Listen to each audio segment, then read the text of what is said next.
Bonjour à toutes et tous. Je tenais à m'exprimer ce matin, nous sommes le mercredi 18 janvier, en cette veille de grande mobilisation nationale. En effet, vous êtes nombreux à nous écrire ou à laisser des messages divers et variés sur les réseaux pour nous solliciter et savoir quelle est la position d'Ensemble pour les libertés, donc ce parti politique que je préside, concernant la réforme des retraites.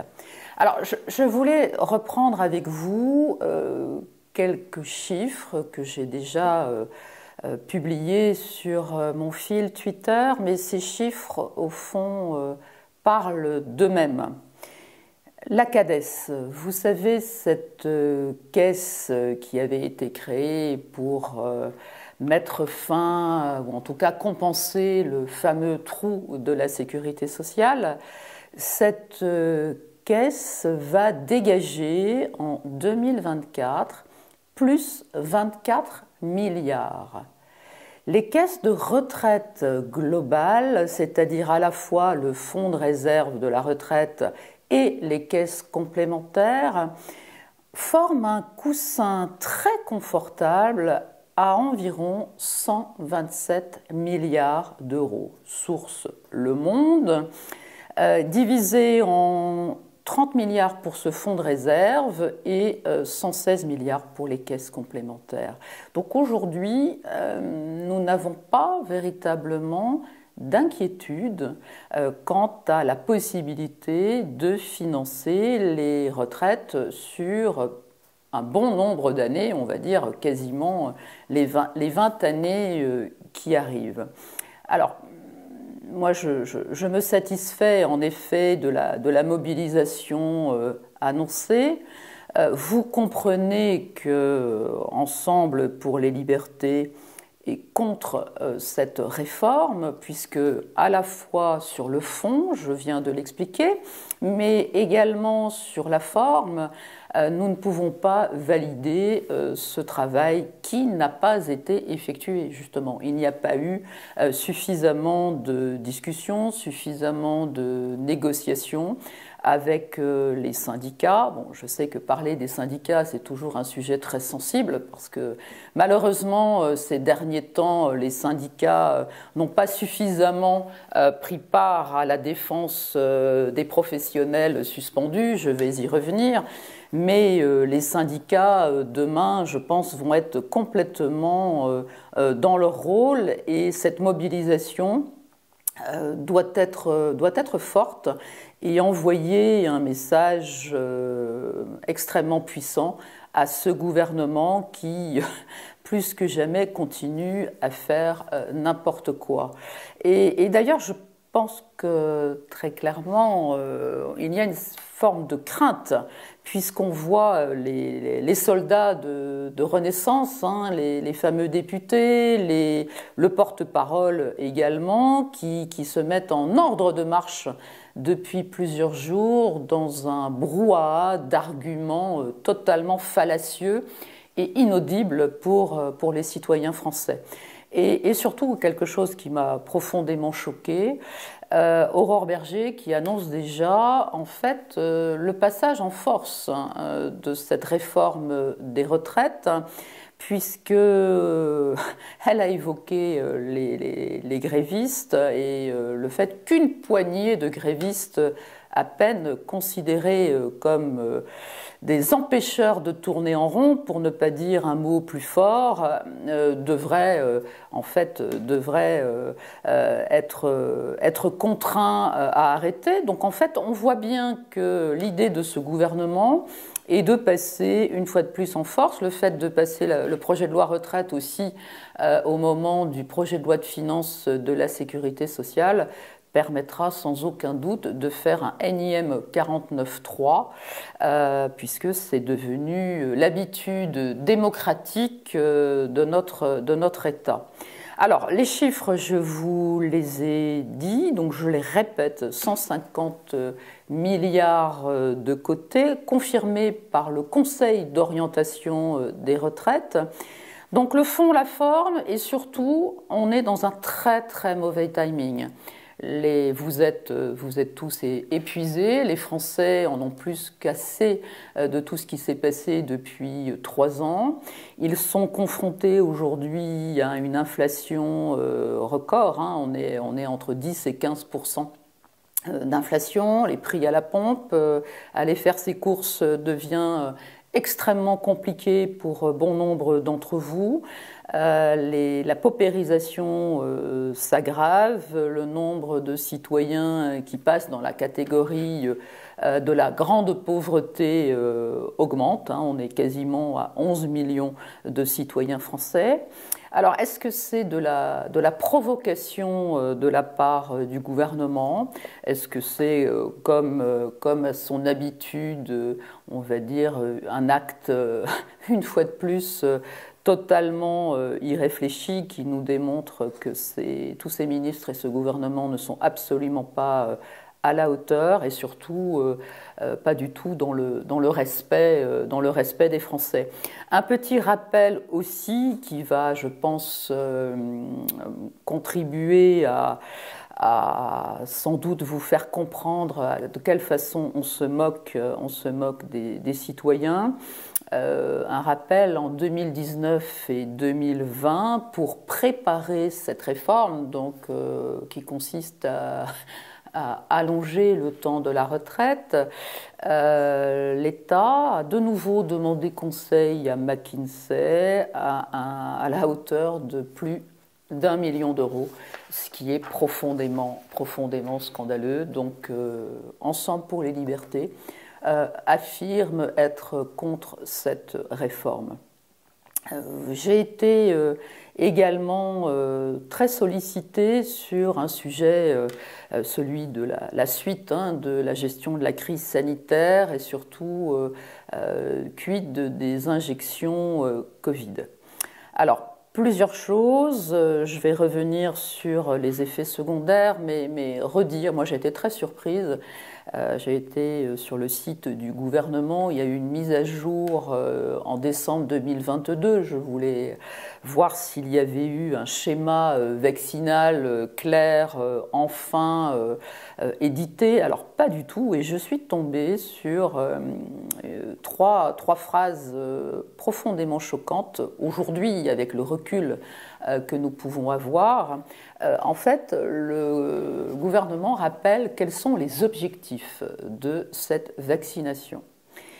Trois assertions: diminuer la mortalité et diminuer les formes graves. On sait aujourd'hui, ça a été répété, que cette injection ne permet pas, et on le constate malheureusement dans les lits de soins intensifs ou de réanimation, ne permet pas de diminuer la mortalité et de diminuer les formes graves, puisque les personnes qui ont été injectées, hein, qui ont le deuxième booster, hein, les 4 injections, cela ne les empêche absolument pas de présenter des formes graves. Deuxième objectif de cette vaccination: protéger les soignants et le système de soins. Là aussi, de qui se moque-t-on? Ça a été répété en commission européenne. On sait très bien que cette injection, ce vaccin ne protège absolument pas les personnes, n'empêche pas les transmissions. Donc, continuer à imposer cette injection, notamment aux soignants. On sait qu'il y a énormément d'autres professionnels, hein, mais notamment aux soignants. Et je le rappelle, nous sommes maintenant, hein, le seul pays au monde à imposer cette injection. C'est profondément scandaleux.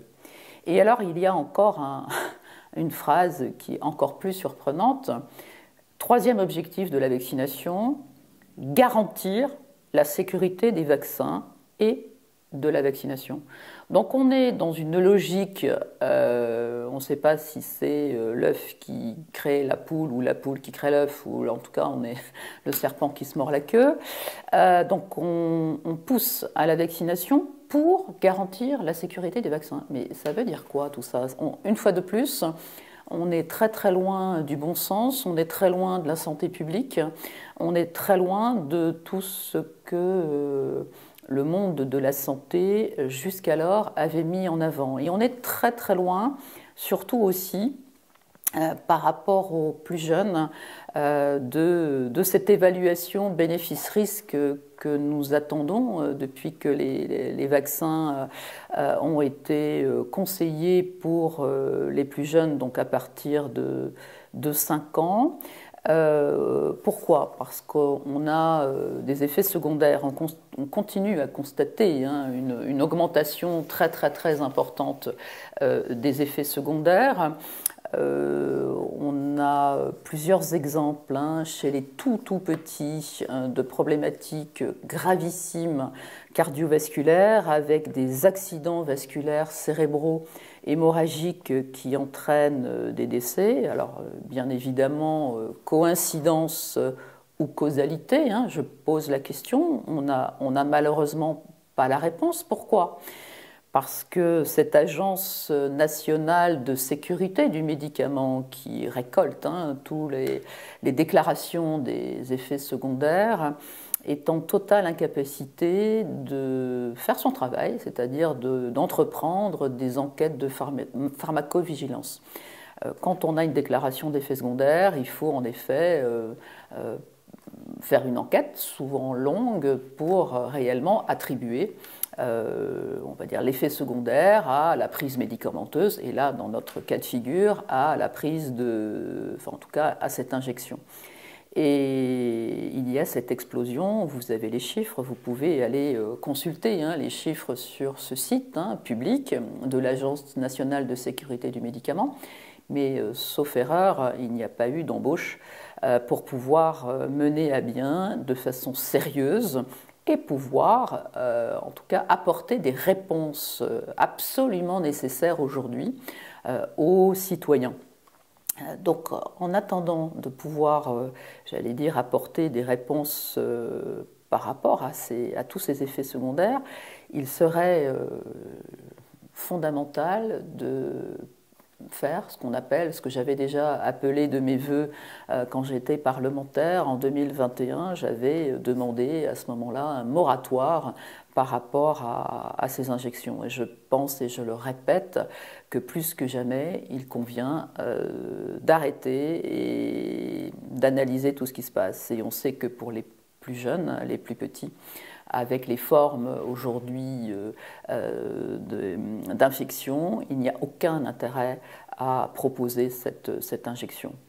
Revenir aussi sur la baisse de la natalité. On a un travail remarquable qui est fait par l'association Où est mon cycle, là aussi avec toutes ces déclarations d'hémorragie, de ménopause précoce et j'en passe. Mais surtout aujourd'hui on constate, on a le chiffre en 2022, une baisse très importante. On n'a que 723 000 naissances, un taux de natalité donc en baisse en France, même si on reste quasiment le taux de natalité le plus fort en Europe, mais en fait c'est pareil. À quoi faut-il attribuer cette baisse de natalité? Est-ce que là aussi il y a à mettre un lien avec cette injection? Alors, je voulais peut-être juste aussi, on m'a beaucoup interrogé sur les chiffres de surmortalité globale. À ce stade, je pense qu'il faut rester encore prudent. Si on regarde, et je pense que les données de l'INSEE sont particulièrement fiables en France, on n'a pas encore, enfin je veux dire, on ne peut pas mettre clairement un lien entre ces 95 000 décès qu'il y a eu en plus en 2022 par rapport à, j'allais dire, les attribuer soit à l'infection Covid, ce que fait très largement le gouvernement en parlant de surmortalité due au Covid, où il faut être extrêmement prudent aussi en attribuant ces décès peut-être là aussi aux effets graves de la vaccination. Pourquoi ? Parce que je rappelle qu'il y a 2 millions de personnes âgées en plus ayant donc 70 ans et plus, hein, c'est le post-baby boomer, hein, et que donc si on calcule de façon très stricte, hein, en appliquant non pas un modèle mathématique, mais le modèle de standardisation des courbes sur les décès attendus.